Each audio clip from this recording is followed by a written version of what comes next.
రుణం ఆయన ప్రాణం తీసింది. అప్పు ఇచ్చిన వాళ్ళ వేధింపులు ఒకవైపు, పోలీసుల ఒత్తిళ్లు ఇంకోవైపు.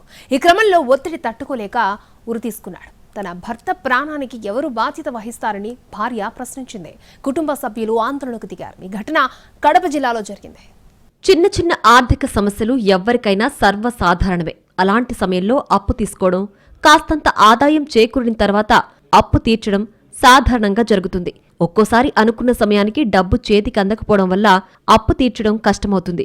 కానీ అప్పు ఇచ్చిన వారు కాస్త సమయమిస్తే ఓకే, కానీ ఒత్తిడి తెస్తే పరిణామాల్లో మార్పొస్తుంది. ఇరువురి మధ్య వివాదాలు చెలరేగుతాయి. ఇక అప్పిచ్చిన వారు రుణగ్రహీతలను వేధింపులకు గురిచేస్తే పరిణామాలు ఆందోళనకరంగా మారుతాయి. కడప జిల్లా జీజీఎస్ తండాలో సరిగ్గా ఇలాంటి ఘటనే జరిగింది. మహేంద్ర నాయక్ అనే వ్యక్తి సుధాకర్ నాయక్ వద్ద అప్పు తీసుకున్నాడు. అయితే సమయానికి డబ్బు అందకపోవడంతో అప్పు తిరిగి చెల్లించలేదు. అదే సమయంలో సుధాకర్ నాయక్ డబ్బు చెల్లించాలని ఒత్తిడి పెట్టాడు.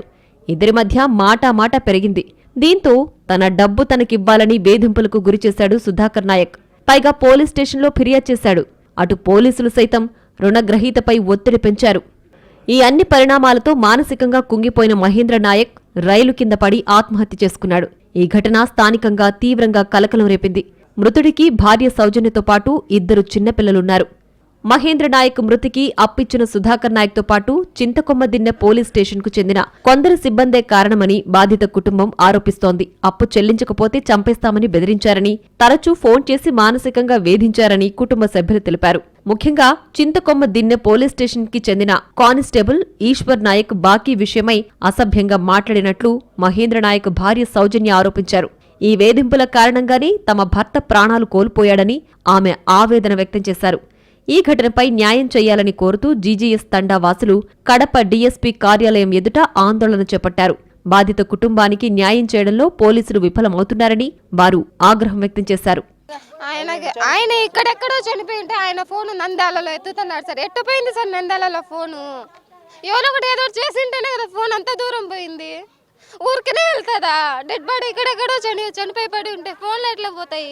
డెడ్ బాడీ కడపలో రైల్వే స్టేషన్ కాడ ఉంటే ఫోన్ వచ్చి దాన్ని 2 సార్లు ఫోన్ చేపించారు. ఆ భారతి వచ్చి ఇచ్చిన అది ఫోను. మా నీ కొడుకుని తొడుకొని వస్తావా రావని నేనేం చెప్పాను, నా కొడుకునైతే నేను తొడక రాలేను అని చెప్పా. ఆ లాస్ట్ నేను వాడికి ఎన్నోసార్లు భంగపడుకున్నా. వాడు ఏదో అన్నాడు, తెలిచో తెలియక అన్నాడు. డబ్బులు తీసుకునింది నేను, బాండ్ రాపిచ్చింది నేను. నీ డబ్బులు ఆడికి పోదు, నేను సచిన్ బతికిన రోజు నీ డబ్బులు నేను కడతా. నా పిల్లోడు అమాయకుడు, వానికి ఒక తెలిసే ఒకటి తెలియదు. నువ్వు భయపడి కాకురా, వాడు ఏమన్నా చేసుకుంటే నీకు కొంపగానే ఉండదని పదే మొత్తుకొని కానీ చెప్పినా నా మాట లెక్క చేయలేదు. నా కొడుకును వాళ్ళే ఏదో చేసినారు. ఈ ఘటనపై సమగ్ర విచారణ జరిపి బాధ్యులపై చట్టపరమైన చర్యలు తీసుకుంటామని కడప డీఎస్పీ వెంకటేశ్వర్లు, సీఐ బాల మద్దిలేటి బాధిత కుటుంబానికి హామీ ఇచ్చారు.